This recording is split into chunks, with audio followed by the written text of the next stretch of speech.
Puisque la saison de la déclaration va s'ouvrir demain. Votre invitée s'appelle Béatrice Ingan. Elle est notamment directrice de la rédaction fiscale comptable chez Lefebvre Dalloz. Autant vous dire qu'elle sait de quoi elle parle. Bonjour et bienvenue à vous. Bonjour Béatrice Ingan, merci d'avoir accepté l'invitation de Télématin. Thomas le disait à l'instant, demain, jeudi 13 avril, marque le début de la campagne de déclaration en ligne des revenus 2022. Qu'est-ce qui va changer pour nous par rapport à la déclaration de l'année dernière? C'est quoi les grandes nouveautés? Les grandes nouveautés, ce sont surtout pour les personnes titulaires de salaire qui pourront bénéficier au titre de leurs heures supplémentaires d'un plafond d'exonération, c'est-à-dire qu'ils ne paieront pas d'impôt jusqu'à 7 500 €. Et ça, c'est nouveau? Ça, c'est nouveau de cette année. Et également, 7 500 €, il faut garder ça en tête, ce sera le montant exonéré au maximum au titre des rémunérations qui sont versées pour la monétisation de jours de repos ou de jours de RTT. D'accord. Et du côté des gardes d'enfants, est-ce qu'il y a du nouveau? Alors, garde d'enfants, ça c'est plutôt dans la catégorie crédit d'impôt, ça c'est à noter. On a un plafond de dépenses qui est porté à 3 500 € par an par enfant. Alors concrètement, ça veut dire quoi? Ça veut dire que l'impôt va baisser jusqu'à 1 750 € maximum par an et par enfant. Ah, et ça, c'est nouveau aussi. C'était pas autant jusqu'à présent. C'était pas autant. Le plafond a été revu. Et puis, je parlerai également de la prime de partage de la valeur, qui est une prime qui peut être versée, qui donne lieu à des exonérations sociales. Mais là, ce qui nous intéresse, c'est que ça donne lieu aussi à exonération fiscale. Et ça peut, le plafond d'exonération, suivant le cas, je ne vais pas rentrer dans les détails, ça peut aller jusqu'à 6 000 € de sommes exonérées, 6 000 ou 3 000 € suivant les situations. Donc on retient vraiment les enfants les primes de partage de la valeur et puis les heures supplémentaires. Et les modalités de déclaration, jusqu'à quand on peut effectuer notre déclaration? Je crois qu'il y a différentes zones, c'est ça? Oui, comme chaque année. En fait, il y a trois... Donc pour les déclarations en ligne, on va avoir, c'est suivant votre numéro de département. La première zone, vous devez déclarer jusqu'au 25 mai minuit. Alors attention, 23h59. Pareil pour la deuxième zone jusqu'au 1er juin au plus tard minuit pour les départements et puis le 8 juin. D'accord. Et si on n'a pas accès à Internet, comment on fait? Alors on peut toujours faire une déclaration papier.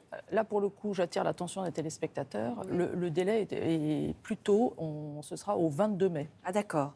Et en cas de retard, est-ce qu'il y a des pénalités? C'est que 10% les pénalités? Oui, c'est 10%. On peut ensuite, au-delà des dates qui viennent d'être mentionnées, on peut continuer à corriger en ligne. Ça, si on a fait une erreur, par exemple? Si on a fait une erreur, tout est possible. Jusqu'à quand on peut corriger notre erreur? Alors, il y a une possibilité de correction jusqu'à l'automne ensuite. Bon, bah, ça va. Ça va, on a le droit de se tromper, en tout cas avec l'administration fiscale. Par contre, est-ce qu'on a le droit d'avoir des difficultés avec l'administration fiscale? Si on voit qu'on va avoir du mal à payer son impôt, qu'est-ce que vous nous conseillez de faire? Alors, quand on peut, il faut payer et demander une mesure particulière. Alors, sans rentrer dans le jargon, si on a vraiment des difficultés ou des circonstances exceptionnelles, je ne sais pas, des problèmes de santé... Le divorce, malheureusement, c'est suffisamment courant pour ne pas être considéré comme une raison exceptionnelle. Des gros pépins de santé, des gros pépins de santé, ou si vous avez eu des difficultés, vous pouvez demander à l'administration, à titre gracieux, si vous pouvez bénéficier d'un étalement de l'impôt, éventuellement, sans qu'on vous demande d'effacer l'ardoise, mais au moins que vous soyez accompagné. Ils ne peuvent pas réduire l'ardoise, ils peuvent éventuellement étaler. Suivant les circonstances, ça peut être même complètement effacé. Mais enfin, ne vendons pas du rêve aux téléspectateurs. Exactement. Mais en tout cas, ce que vous nous conseillez de faire, c'est appeler l'administration fiscale. Il ne faut pas avoir peur de les appeler. S'adresser à son service des impôts des particuliers. On va parler de l'inflation à présent, parce que l'État prend chaque année en compte l'inflation pour revoir son barème fiscal. L'année 2022, nous le savons tous, a été marquée par une énorme inflation. Est-ce que le barème d'imposition a été réévalué en conséquence? Il a été réévalué de 5,4%, ce qui est 0,1 point au-dessus de l'inflation réelle constatée. Alors, c'est une mécanique qui a lieu tous les ans. Évidemment, les années passées, on s'en rendait moins compte puisqu'il n'y avait quasiment pas d'inflation. Donc, on a l'impression que ça ne bougeait pas beaucoup. Donc là, cette année, le barème, les taux ne changent pas. C'est toujours les mêmes taux, 0, 11, etc., jusqu'à 45%. En revanche, ce sont les limites des tranches qui ont été revalorisées de 5,4%. Alors, pourquoi?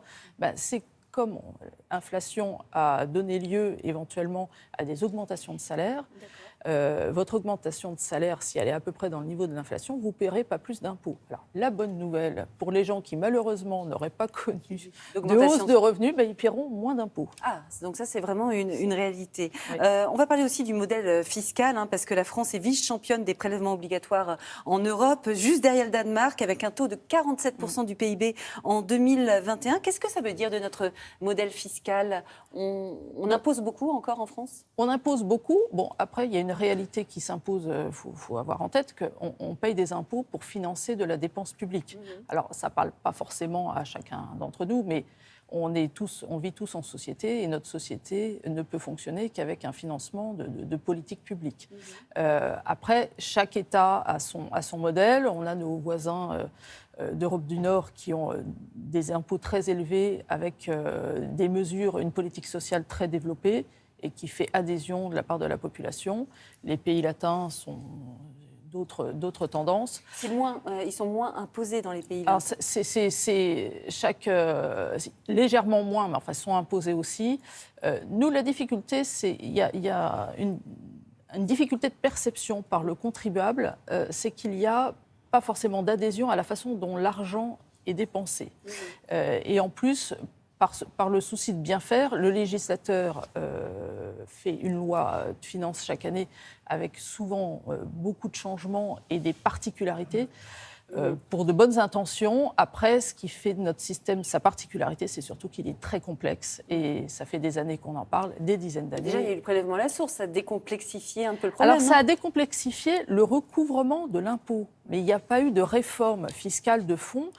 Toute la mécanique en amont du paiement et le fait de devoir redéclarer chaque année, la mécanique de calcul de l'impôt est toujours aussi complexe que depuis toujours. D'ailleurs, on peut se faire aider. C'était une question que je voulais vous poser, si on a du mal à déclarer ses impôts, parce que comme vous le dites, c'est suffisamment complexe pour que ce soit très difficile.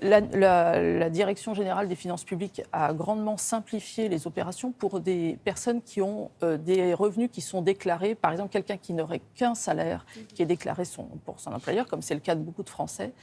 La déclaration est déjà pré-remplie et même il peut ne rien faire, il a même pu... il clique sur le bouton et c'est parti. Non, mais il n'a même plus rien à faire. Ah oui, d'accord, génial. S'il veut, en revanche, corriger le montant, parce qu'il peut y avoir une erreur, ou alors à ce moment-là, il intervient et il signe. Eh bien, merci beaucoup, Béatrice Ingan. Je rappelle que vous êtes membre du Cercle des fiscalistes et directrice de la rédaction fiscale comptable chez Lefebvre Dalloz. Et donc, à partir de demain, c'est le bonjour. C'est parti. Mon Merci. Dieu, je suis rattrapé par ma phobie administrative.